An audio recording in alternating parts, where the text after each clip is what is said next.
Okay, good afternoon, everyone. Thank you so much for joining me. My name's Katie Rose, for those of you who don't know me. I'd just like to begin this afternoon with an acknowledgement. So I'll just ask you to close down your eyes for a few moments, just coming into quiet space.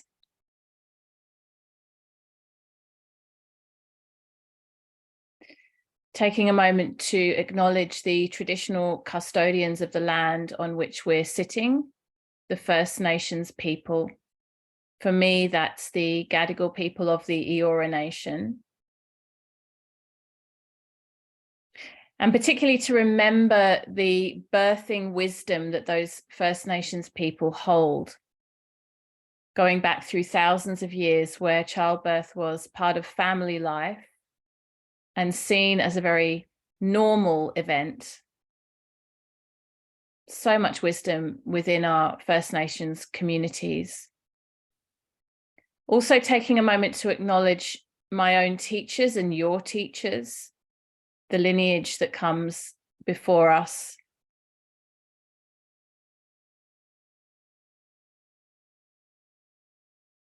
And to remember the wisdom keepers and the birth keepers of our own personal culture and ancestry. Our mothers, our grandmothers, our great-grandmothers, and the red thread that carries on back through time, linking us as women, as family members, as partners, as babies. This bond of connection that we all hold. Beautiful. So when you feel ready, just gently opening your eyes. Thank you so much for joining me today. If you're able to join me with your camera on, that's really lovely. I really enjoy seeing your faces, and later on there'll be some time for questions and answers. So it's really nice to see you. If not, then that's absolutely fine. Of course, I understand sometimes there's lots of different things going on. I'm going to jump right in because I've got a lot of things that I want to cover with you today.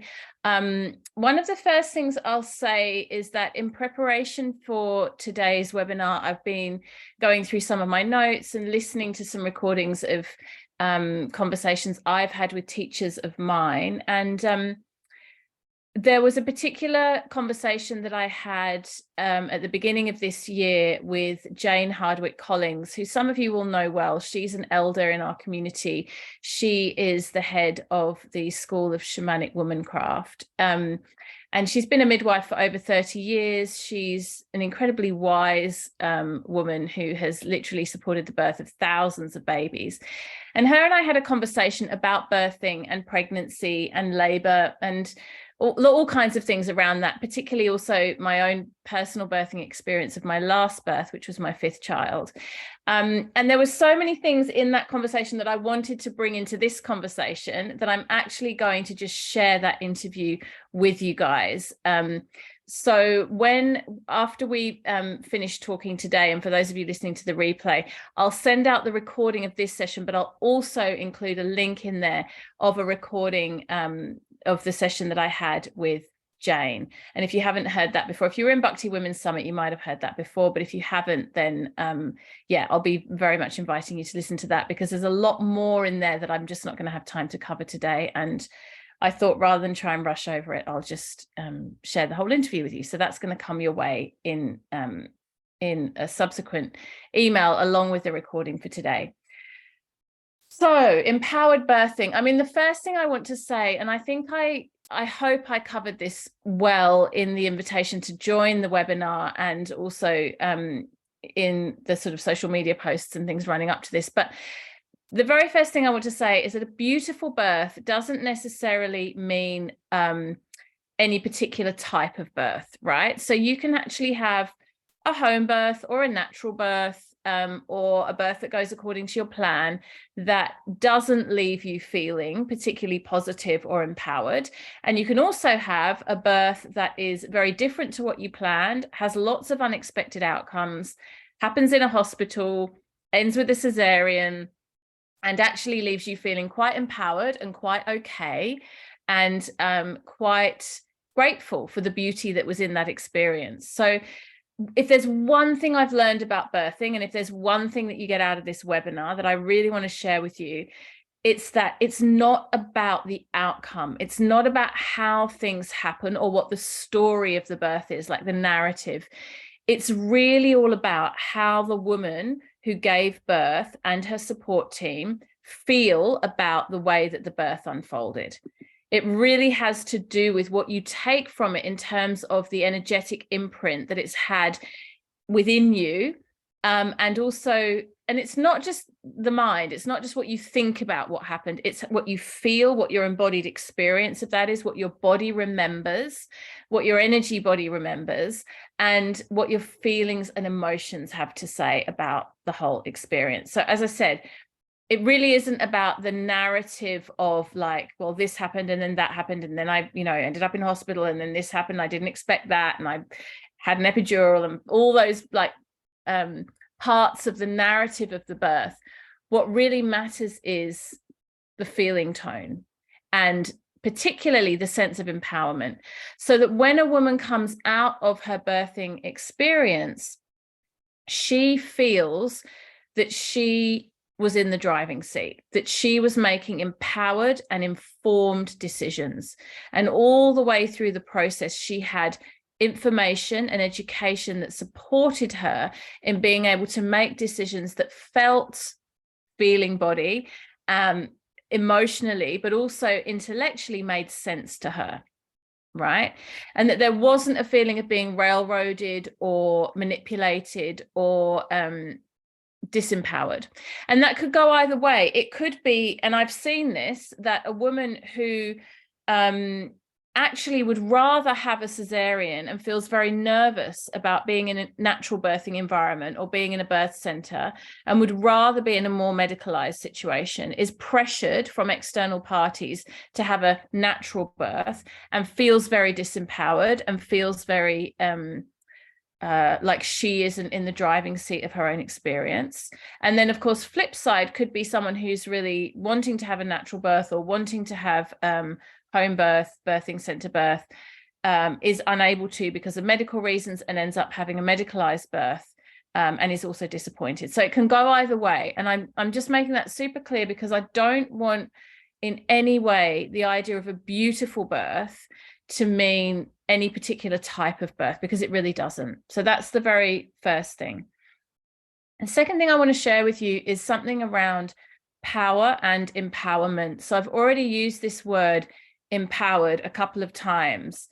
And for me, that's a very critical word in the world of birthing. Feeling that you are in the center of your power as a woman giving birth. And that means around decision making, but also physically, that you feel in your body. Because when the feeling of disassociation starts to arise, when there's a feeling of like separation from self and body, that's when birth commonly becomes derailed and women start to experience distress, anxiety, and fear that will then take them out of that place of empowerment. So what happens when we hand over our power? What's the process that happens around that?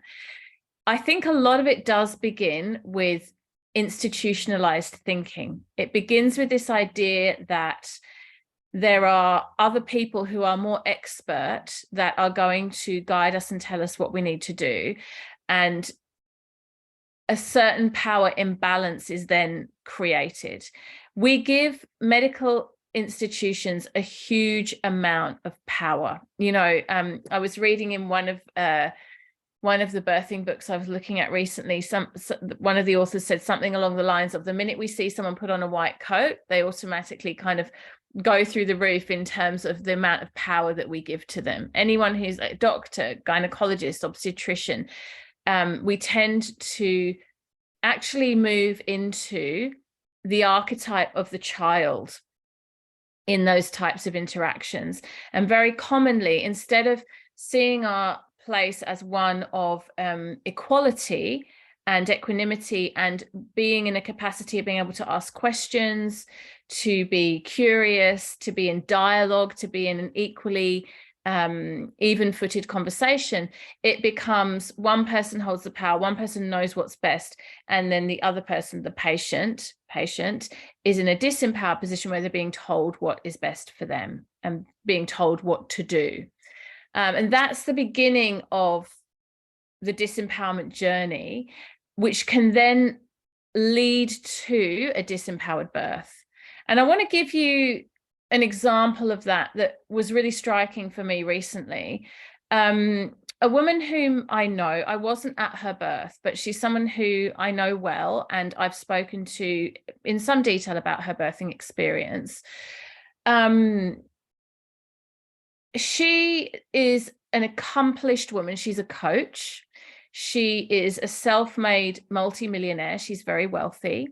She works with empowering women. She works in spaces of advocacy for marginalized women. She's someone who I consider to be very intelligent, well-educated, certainly went into birth well prepared, so did all the right things. And she was birthing in hospital for her first child. She had a subsequently very different home birth experience that was very positive with her second child. But with her first, she was in a hospital environment. And long story short, and birth stories always have lots of nuance to them. And, I could tell a lot more detail. But to give you the short version, she had a full bladder and she needed to pee as the baby was transitioning, as she was about to give birth. And she got into her own head and got into a conversation with herself around not wanting to inconvenience the medical staff, the midwife and the obstetrician that were present at her birth. She felt like if she said, actually, I need to use the bathroom, I need to go and pee, there would be some kind of disruption or inconvenience or, she'd be putting everyone out, right? So she didn't express that need. And instead, she gave birth in excruciating pain. It added to the pain significantly. And afterwards, when she did actually empty her bladder, so much urine was released that she herself was shocked at how full her bladder had been. And her reflection, and this isn't a disastrous birthing story. This isn't a birthing story of a person who, came out of the experience with real trauma or some kind of irreconcilable feeling of disempowerment. But what's interesting to me is here is a woman who in almost every other area of her life is so capable of self-advocacy. She's so in her power. She is able to advocate for others, and yet a fundamental biological need was something that she felt unable to ask for or advocate for within herself. And there's something in that story that really struck me because it's such an echo of the stories I hear over and over again about women in the birthing space, that something happens to women around this area of preparing for labor and then being in labor and then even immediately postnatally, where we hand over our power. We forget that the person who gets to choose what happens to our bodies is always us. So this consent piece that we're so vigilant around in the area of sexuality, that we're so vigilant around in our workplaces and in our home lives, and that we're so empowered around, compared to previous generations, compared to our mothers and our grandmothers and our great-grandmothers, somehow the consent piece gets, if not completely forgotten, at least eroded or confused or disturbed within the birthing space. And I really want to remind you, whether you're listening today as a pregnant woman who's going to birth your baby, or as a birth working advocate, somebody who works with others in the birthing world, I want to remind you that you always, always have the option to say yes or to say no. You always have the option to ask. And now there might be strong indications or strong advocacy for or against whatever it is you're asking for or saying yes or no to. And sometimes you might make a mistake. You might ask for something and it's not quite the right thing, or you might say no to something that you later on wish you had said yes to. I mean, when I had my fourth child, the obstetrician recommended, after I'd delivered him, that I have a shot of Syntocinon, because she was worried that I had retained a piece of placenta. And I was on my birthing high horse, and I was like, no, thank you. I don't need any medication. I just had a completely natural birth. And she said, well, I'm looking at your placenta and it looks like it's a little bit, like there's a little bit of displacement. There's a little bit missing. And if it doesn't get dispelled by your body, then you could get an infection. I'm like, no, no, no, no, no. So I signed all the waivers, went home, got an infection, got pretty sick, had to go back to hospital and go onto antibiotics and deal with this piece of retained placenta. So the reason I share that story is I'm certainly not here saying that everything that medical professionals recommend is wrong. Sometimes they're absolutely right. And in hindsight, I would have been much better off to just have a Syntocinon shot right there and then and get that piece of placenta released. However, I took that choice upon myself. I was in the driving seat of decision making, and I felt empowered in the moment. And then later on, I felt like, well, you know what? That's on me because I made the decision. Rather than, and then the flip side to this disempowerment is we then go into blame, right? It's because when someone takes your power away from you, you feel disempowered. If things don't turn out the way that we want, then what happens is we start to think, oh, well, it's not my fault. It's this other person's fault who disempowered me. And this is why we're seeing so much litigation and so much legal action, particularly in the States. It's coming more and more in Australia now against medical professionals in the birthing arena, because there's such a disempowerment for women that there's then a feeling of, well, I wasn't in the driving seat, so who was? Whereas if we can turn it back around to ourselves and say, well, I made a conscious decision, then I'm also responsible for the outcomes of those decisions. And this extends so deeply into the world of parenting. You know, when you become a parent, you're constantly having to, it's just an ongoing process of making decisions. I've got a 1-year-old and my eldest is 16, and I'm every day making multiple decisions about how what the boundaries are, what they can and can't do, when, how, with whom. It doesn't end. And so this process of decision making that begins in labor, that begins even before in conception, in pregnancy, it doesn't end. And so if we sit in the center of our power and our capacity to make good, strong, intuitive decisions and back ourselves, then we are headed towards feeling that all of our mind, body, feelings, emotions, energy is aligned. And again, we're in that place of empowerment. So let's talk about what are some of the elements that might lead to an empowered birth. If we know that we're in the driving seat, if we know that we can ask, we can say yes, or we can say no, and we've really done some work around not only identifying that, but embodying that as a practice, then where can we begin with working towards an empowered birth?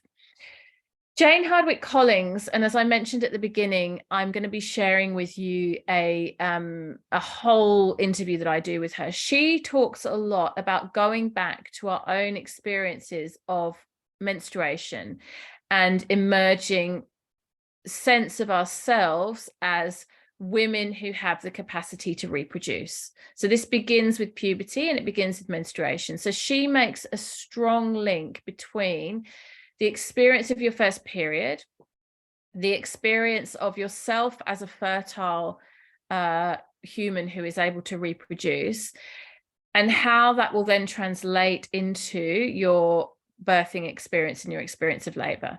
Now, if you've had a not so positive experience of the beginning of menstruation, it's not that that means you're going to have a terrible time birthing or that labor is going to be automatically challenging.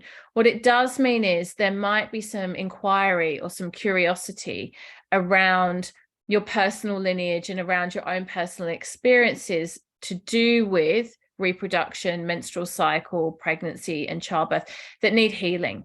And that if you bring some unhealed energetics from menstrual cycle, from even conception, the conception journey, into the birthing space, there will be an impact there. And she does a beautiful practice around journaling that and how we can really work towards having an empowered birthing experience through really tracing back through our own reproductive journey, but also through our family line, through our mother, grandmother, etc., and doing some work of ancestral healing and some work of personal healing, so that we come into the birthing space feeling empowered, feeling ready, feeling in the center of our bodies. And I'm not going to talk in much more detail about that now, because, as I said, you can listen to the interview that I'm going to share with all of you. So you'll get more on that within that interview.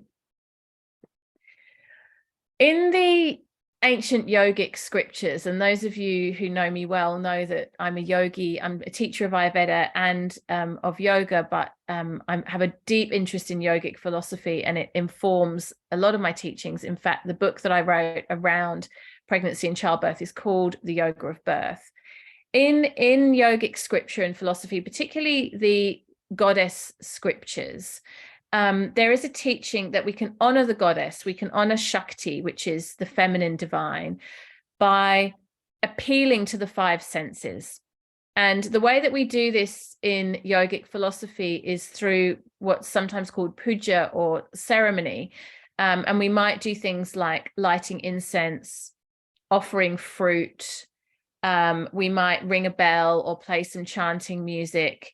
We might do particular rituals and ceremonies that honor the goddess, that are very heightened for the senses. And I think that this is a beautiful way of thinking about creating a sacred space for a woman in labor, for a woman who's birthing her baby, that it could become like a puja or a ceremony, a ritual to honor that pregnant woman, to honor the Shakti, the goddess within her, and to really create a place of delight for all of the senses. So again, it doesn't matter whether you're birthing at home, whether you're birthing in a hospital, whether you're birthing, you know, whatever the context, we can appeal to each one of the senses in terms of creating the birthing space. And what's really important is that this is done in collaboration with the pregnant woman, and that it's done beforehand. So this is another really important point that I want to make today. We don't want the journey of what the labor and birth will look like to be communicated as it's happening. Because when a woman is birthing her baby, especially if she's aiming to have a natural birth, it's a very internal experience. And it's a primal animalistic experience. At the end of the day, we're mammals, right? And we actually birth in our most innate form, very similarly to the way that a cow or a dog or a cat would birth. And so we need to be turned in for that to happen effectively, for the correct physiological responses in the body to be triggered. It's not an external experience. If you look at any animal in the wild that's going to birth, or even domesticated animals, actually, like cats and dogs that are birthing their young, they go to a quiet, dark place. They go to a corner, they go under a table, they go away, right? And it's a private, dark, safe, cocooned type of an experience. So when a woman is in labor, one of the worst things that you can do is ask her lots of questions and try to get her to communicate and answer and make decisions. This is not the time. Do you want the lights on or off? Do you want a drink? Do you need to go to the bathroom? Like it seems like they're helpful questions and they're kind and they're with good intention, but actually the minimum amount of talking possible is usually the very best approach. What we want to do is have lots of conversations beforehand, so that we can have as much information as possible about what that woman wants during labor. And then we can do the work as support people of setting up those conditions without having lots of chit chat. The other reason that talking beforehand is often much more conducive than during is that some women, many women, and I include myself in this, there's no shame in it, during labor go a little bit loopy and say all kinds of funny things and want all kinds of weird things. And what you think you want and what you say and what you ask for in labor and what's actually most beneficial and what is really aligned with what you want are often two very different things. So as an example, in transition, which is the moment just before the baby is birthed, as the vagina is really opening and the baby is moving down the birth canal, many women will say something along the lines of, I don't want to do this anymore. I want to go home, was something I said when I was in the birthing center, as I was literally crowning my first child, like, you know, ready to try and grab my bags and waddle out the door with a baby's head hanging between my legs. But many women will say something along those lines. I can't do this. I don't want to do this. I want to go home. Those types of things. And even before that moment, that very intense moment, there might be lots of feelings and expressions that don't necessarily reflect the fundamental core values that that woman has around birthing. Because she's in discomfort, it's overwhelming, there's a lot going on emotionally, physically. And so the more conversations we can have in advance and set the stage and create that safety bubble, the more likely the woman in labor is to not become derailed. So let me give you some examples. And I actually really do recommend that this is where working with a doula is wonderful, because a doula who is a childbirth support person, and just to be super clear, doulas are not there in a medical capacity. They're not delivering a baby. They're there as a physical, emotional, and spiritual support person for the woman in labor and also for her partner or other support people. A good doula will support all of these different decisions and all of these different elements of the birth, and or the partner or support people, depending on what that team looks like. But things like, would you like to have essential oils diffusing in the room? What fragrances do you like and not like? What music would you like or not like? Have you created a playlist? What kind of volume do you want? I mean, actually, for me, I was very much about silence. I didn't have a lot of music in my labors. I'm a very let me go in person, and I was doing a lot of chanting, but the chanting was my own voice rather than external. Whereas I know many women who are really anchored by and supported by external music. So that might be something worth thinking about. Like, what do you think your tendency as a woman in labor would be? What would you imagine you would like in those moments? Touch is another really big one. Some women really thrive on and need and reach out for lots of reassuring touch, a back massage, hands on the shoulders, holding a hand, you know, reassurance. And other women just really don't want to be touched. They actually just need to be left alone. They don't want that physical, it's too much, it's overstimulation. Of course, these things can be communicated in the moment if it's initiated by the woman. So if you're holding someone's hand and she's in labor, a woman's hand, and she says, actually, no, I just need my own space. Of course, that communication is absolutely valid. What we don't want to be doing is asking lots and lots of questions as a support people. So we want to create a safe enough space that the woman in labor feels able to ask for what she needs. And that's easier said than done. Remember my friend who couldn't even ask to pee, right? She didn't even feel able to say, I need to use the bathroom. So the reassurance of whatever you need, whatever you ask for, tell me. I won't be put out, embarrassed, upset. I won't take it personally. You know, partners, it's your role to not take it personally if the woman in labor wants touch, doesn't want touch, wants you near, wants some space. Like, it's not about you. It's about whatever she needs. And her feeling, the woman in labor feeling able to ask for exactly what she needs without having to go through the kind of social hoops of, am I going to upset anyone? You know, as women, we're very much often used to being in that space of making sure everyone's having a nice time. You know, we're generally good hosts. Your labor, your birth of your baby isn't a situation in which you need to make sure everyone's having a nice time. That's not your job in that moment. Your job is to focus on what needs to happen and to ask for what you need to be supported in that. And then, you know, other ways to honor the goddess in labor through the senses might include taste. So we could think about herbal teas or coconut water, that kind of thing. And then in terms of sight, lighting. And generally speaking, all the research points to the idea that low lighting is really conducive to a positive labor experience. Bright lights and giving birth, generally speaking, do not go together. You know, as I mentioned before, you won't find any mammals other than human beings birthing in very brightly lit situations. Now, what can we do if we're in a cesarean or in a epidural, or a situation where you don't have so much control? Well, there's still a lot you can do. You can place an eye mask over the eyes of the birthing woman, which is a really beautiful way for her to have some, what we call in yoga, pratyahara, some sense withdrawal, so she's not overstimulated by the lights.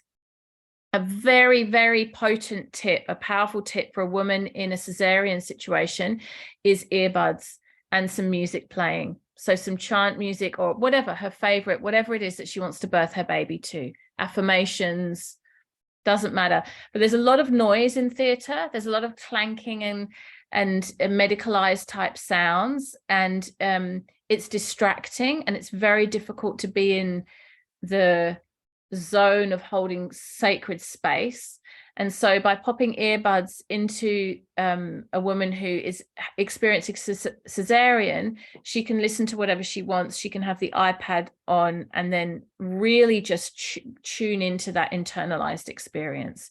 And perhaps the doula or the partner, whoever is the present support person, can have a very gentle way of then, if communication is needed, you know, to communicate through, you know, like a hand on the shoulder or whatever it might be, if they need to communicate, rather than this very overloading sensory experience that it generates fear because it's so full on. So whatever we can do in those situations to calm the senses will help the woman who is experiencing surgery or intervention to stay in her own center of sacred space.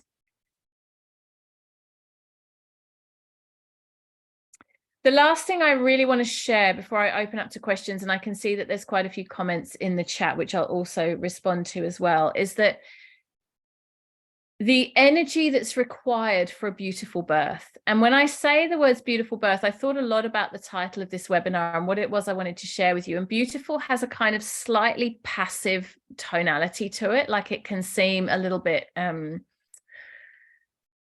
yeah, just like a receptive or a placid energy. And I really want to share with you that I believe the energy required for birthing and for parenting, for motherhood in this time, is the energy of the warrior goddess. So this self-advocacy requires some fire. It's not a passive or receptive state. One of my teachers, Guru Mukh, one of my pregnancy yoga teachers, describes being in labor and giving birth as stepping through a ring of fire. And physically, it can really feel like that as the baby moves down the birth canal. But energetically, the experience of birthing is also an experience of stepping through the ring of fire. So what's required is the energy of the warrior goddess, the woman in her full expression of power. And that doesn't mean a very masculine or aggressive or overly assertive energy. It just means someone who is really in command of themselves and who they are. And one invitation I would make for a woman in labor or preparing for labor is to really think about what the images of the archetypes of that energy are for you.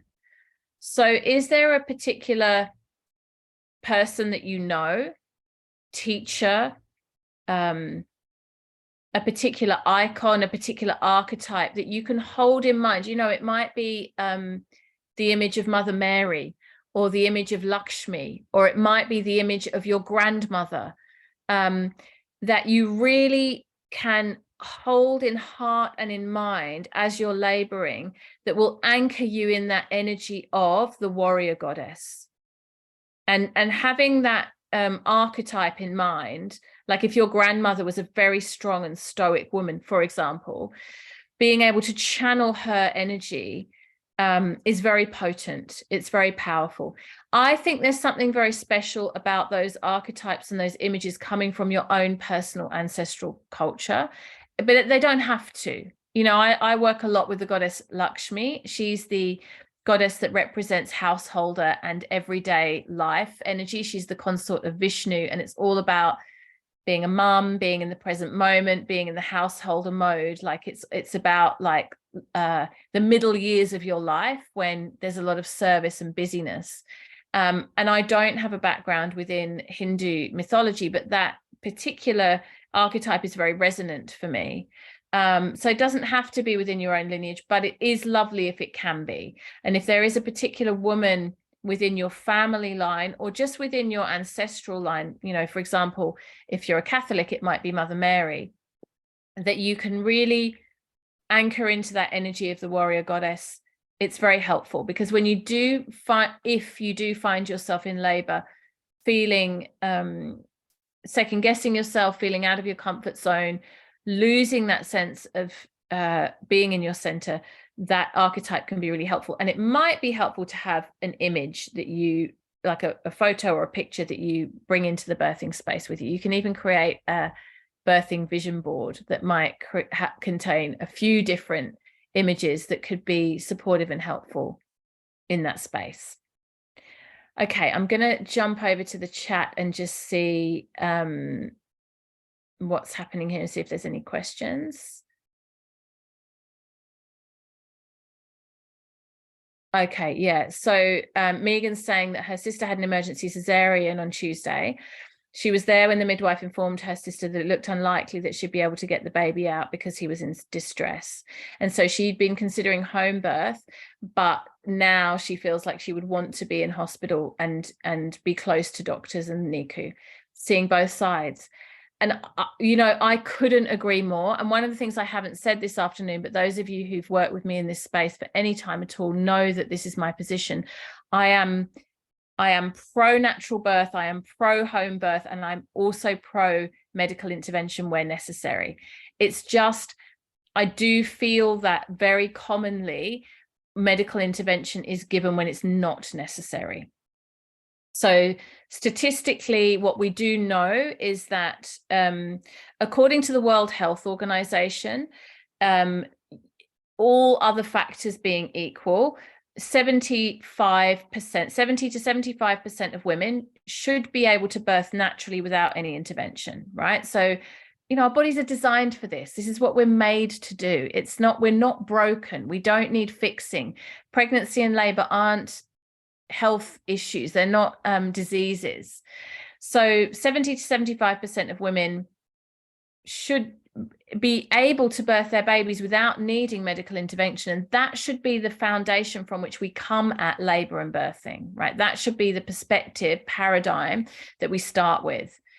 And then the remaining 25, 30% will need some kind of assistance, pain relief, perhaps the baby's in a funny position, might need forceps, might need cesarean, might need epidural, something, right? So that's the weighting that is considered by the World Health Organization to be best practice. And in that 25 to 30% that needs medical intervention, that's life-saving. If we go back 100 years or 150 years, or we even go to some parts of the world that exist today where access to medical support isn't available, we'll see a much higher rate of babies and mothers either suffering sustained injury or passing away, loss of life in labor and pregnancy, in labor and childbirth. So there's a very real, you know, need for medical intervention in certain situations. The trouble is we've got the statistics flipped around the other way, where at the moment in Australia, over 90% of women experience medical intervention in labor. Over 90% experience medical intervention. So what that means is the system is telling us that 90% of women are not capable of birthing their babies. Now, I don't believe the human body is that at fault. You know, I don't believe it's that we've come that far from where we're meant to be. So the question I'm always asking is, what does necessary really mean? And in some cases, it really is an emergency and it really is a necessary intervention. In other cases, it isn't. What I would say about the cesarean section, emergency cesarean and being in hospital, is usually with a home birth, the home birth midwife will have established, and home birth midwives are extremely skilled. She will have established that there is a problem way before it gets to a medical emergency stage. So she might figure out the baby's in a funny position, baby's presenting shoulder first, for example, or there's some other heart rate issue, meconium, whatever it might be. And usually a transfer to hospital will happen in time. If you look at the statistics, it's extremely, extremely rare for a home birth that's attended by a midwife to end in any unexpected outcome other than transfer to hospital. So midwives are sensible and cautious, and they make good decisions around transfer. So that I would say that, Megan, that probably if your sister had started with a home birth, she probably would have ended up transferring. And that's, an unexpected outcome, but it's in this case where an emergency C-section was needed, it's a necessary outcome. What I would speak with hesitancy around is free birth. So free birth is where women are choosing to birth at home without the support of a midwife. And the outcomes are less good in those situations, because if a medical emergency happens in a free birth situation, most women in labor and their support people are not skilled enough to know. And that's where things can really start to unravel. So my suggestion would be to make a very clear distinction between free birth and a supported home birth. Tara's saying that she's had the injection for her placenta every time because of low platelets and wanting to reduce risk of hemorrhage. Yep. And then otherwise completely intervention-free births. So yeah, it's important to consider that sometimes making an empowered choice about a particular intervention, given individual circumstances, is absolutely the most empowering thing to do. I could not agree more. And this is the other thing, I think, actually, I think this is a really important point that Tara's making. We don't have to have all or nothing births, right? It's not like either a completely natural birth or a very medicalized birth that was the opposite of, what you wanted. There's plenty of middle ground, and you can make decisions and choices all the way along. So it's not all or nothing. There's lots of shades of gray, and there's lots of opportunity to be making decisions as you go. And one of the best things you can do in labor, if you're not sure, is ask, can I have more time? So if the obstetrician or the midwife wants X or Y or says, oh, I recommend this, you can say, okay, I'm happy to consider that. Can we just have a bit more time to think about it? And if you really can't have more time, like if it really is a proper emergency, they'll tell you no, there is no more time. There's emergencies, and then there's real emergencies. And when it really is a real emergency, there's no chit chat, there's no conversation. It's just life-saving situation. But that's rare. It's very rare. There might be distress, and then the possibility to think about different paths and courses of action around that. Tara's also saying, I remember apologizing constantly through my first birth, even though it was actually quite a calm birth. I was still worried about inconveniencing anyone. This is so deeply ingrained in our culture. It's so, yeah, I mean, I told the story about my friend with her full bladder. Like it sounds trivial and almost humorous, but it's a reality. It's a reality for many women in labor, and not just the inconveniencing, but also the embarrassment. Will I poop? Will I make silly noises? I don't want my partner to see me that way. I think one of the most powerful things that we can do in preparation for birth is to really work on letting go of worrying about what other people are thinking. And, for women, often that's not very easy. That can be a really challenging part of being in labor. Yeah, I had a very unnecessary induction to suit my obstetrician. Never again will I hand over my power like that, especially to a male doctor. Yeah, I've seen it so many times. I've also seen, and I'll just say this for the sake of being very balanced, I have been in a position where I've been a doula supporting a woman in childbirth, and things have been going really well. And I've seen a older white male obstetrician walk in towards the end to you know, deliver the baby, which often happens quite late in the piece, and they kind of get all the glory. And I've done an internal eye roll and gone, oh, here we go, you know.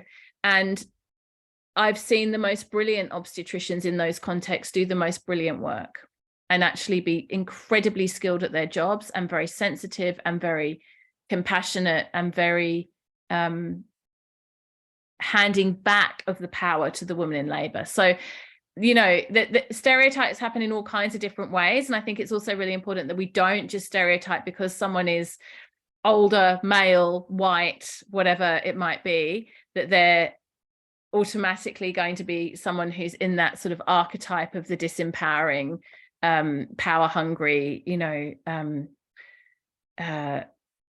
yeah, the stereotypes are not always true in both directions.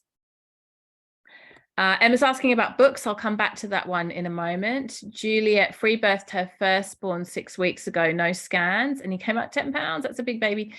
I would have been told I needed a C-section. Yeah, and only a 7-hour labor. It's a beautiful, beautiful story. And you're right, he's a big baby. If you'd been in the mainstream medical system, that would have been a very medicalized birth and it would have looked very different. So I don't, you know, it's interesting, Juliet. My personal experience at the moment is I've got very mixed feelings about free birthing. I was very openly against it because I've heard a lot of negative stories about negative outcomes, and the statistics aren't the best. However, the statistics in our hospitals aren't the best either. And a lot of the outcomes in very highly medicalized situations aren't great. So yeah, we can look at this from many different facets, but that's a beautiful story and I'm really happy to hear it. Yeah. Tara's saying, you know, although being pregnant and labor are not diseases, there can be a bit of a stigma for people who have conditions associated with them. And I agree with that. It's, you know, it's, again, it's up to each one of us individually to decide where we feel we fit in that spectrum. The person making the decisions about your body and your health and how you feel about it is you. And then all of your support people, your partner, your doula, your obstetrician, your midwife, your therapist, your homeopath, your whatever it is, are there to support that positioning that you've created for yourself. Erica's saying she's having a planned C-section, so she's planning a beautiful burial ceremony of the placenta at her partner's homeland. That's so gorgeous, Erica. And just keep in mind the things that I said about how you can have that C-section be a really beautiful and empowering experience. I've had the absolute privilege of being a doula for a couple of women having cesareans and being in surgery with them while it was happening. And it's been a beautiful and sacred experience. So it's very possible. It's really important to chat with the obstetrician and the supporting nurses and midwives beforehand and tell them what you want. And then, yeah, the earbuds. There's a chapter or a section in my book, The Yoga of Birth, about how to have a really beautifully supported cesarean birth, and also in my Yoga of Birth training, which all of you on this webinar will be hearing about in the next couple of days, because I'll be making some special offers for you around Yoga of Birth training. And I've got some extra live bonus sessions that I'm going to be running within my Yoga of Birth training that will be available to you guys if you join at no extra cost. So in other words, we're adding in some extra sessions for this particular group. But yeah, we do go into cesarean in quite a lot of detail, because I feel like a lot of trainings, and especially sort of yoga or natural birth oriented trainings, just ignore cesarean. It's like, oh, you ended up with cesarean, poor thing, you know, end of story. Whereas I think a cesarean doesn't need to mean it's not a beautiful birth. There's so many ways that a cesarean can be a very, very beautiful birth. And I love that idea of burying the placenta. That's wonderful. Yeah, going in with the warrior energy, but your partner is more in the energy of listening to the doctors. It's really hard when you're navigating relationship with partner, and especially when there is fear involved. Like if doctors are kind of giving out warnings, which so many of the way statistics are positioned is like, we're given statistics that are there to kind of warn us about possible outcomes, but it can create so much fear. And so with the best intention and all the love in the world, partners can often get very caught up in that fear cycle as much as the pregnant woman herself. The best thing I can say around that is open communication is really important, and education. Just seeking second opinions, looking at different ways of looking at something. You know, the way a statistic is presented often has a lot of bias attached to it. So research around the way that statistics are communicated and information is communicated, and not only listening to one person, especially if there's some intuition in you as a woman in labor that says, this doesn't feel right, this doesn't sound right. Always, always seeking a second opinion. Standards of care are wildly different across hospitals. Yes. Yeah. And funnily enough, and I'll just say this before I open up to questions, in my opinion, birth and labor is not one of the situations where the more you pay, the better you get in terms of healthcare. I really have not had that experience or witnessed that experience. Very commonly when people find out that they're pregnant, they sort of have this idea of like, okay, I want to have the best experience possible. And we equate the best experience possible with, I'll hire the best, I'll pay the most. In my experience, the best possible healthcare that you can have in pregnancy and in labor is from midwives, and midwives are paid significantly less than obstetricians. There's a beautiful documentary that I recommend. It was created by Ricky Lake. It's quite old now. It's quite a few years old, but it's still very, very relevant. And it's called The Business of Being Born. The Business of Being Born. And in that documentary, there's a brilliant obstetrician who talks about his job and says, I am skilled in emergency births where things are going wrong. So I'll always look for the problem. That's what I've been trained to do. That's what my profession is all about. If you're having a healthy natural birth where interventions aren't required, I'm going to be looking for problems. That's what I do. And so you're actually better off not having me in the room. And he literally states that. He's like, midwives are so much better served to helping you birth your baby if you're not in a highly medicalized situation, if you don't need medical intervention. And I couldn't agree with that more. When they're needed, obstetricians save lives. And when they're not needed, they look for problems that often don't really exist or need addressing. And if you pay an obstetrician thousands and thousands of dollars to be at your birth, it's not necessarily going to lead you towards the outcome that you're looking for. All right. Yes. Tara's echoing that. She said that she spent $3,600 in midwives and had a great birth, and then spent $20,000 in the States and had a really disappointing experience. That's pretty much echoes what I've just said, which isn't to say that obstetricians aren't amazing if they're needed, but pay more, have a better experience is not the equation in the birthing world, in my experience, and my, you know, not just my personal experience, but what I've witnessed as a childbirth educator and a doula.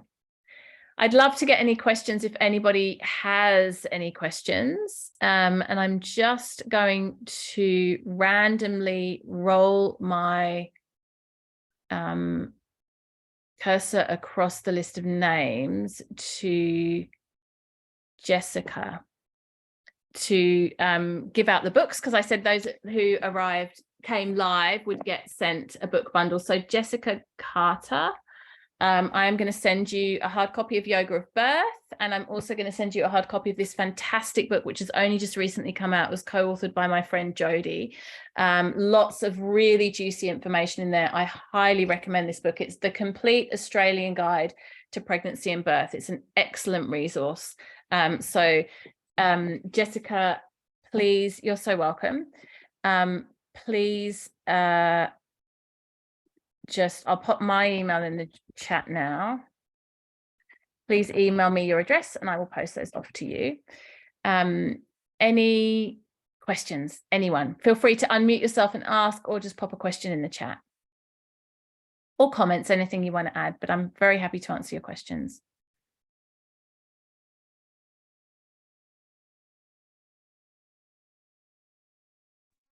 Post-birth care important for mother and baby. Yes. Oh, Audrey, there's so many things I could say about this. Ayurveda has a lot to offer. The first 40 days are by far the most critical window. There is a whole section on it in my book, The Yoga of Birth, which you can get a free copy of if you go to bhaktirose.com.au/free book. I'll pop that in the chat now. That's the PDF, the ebook version. But in that book is a whole chapter on postnatal care. And yeah, there's a lot more information there.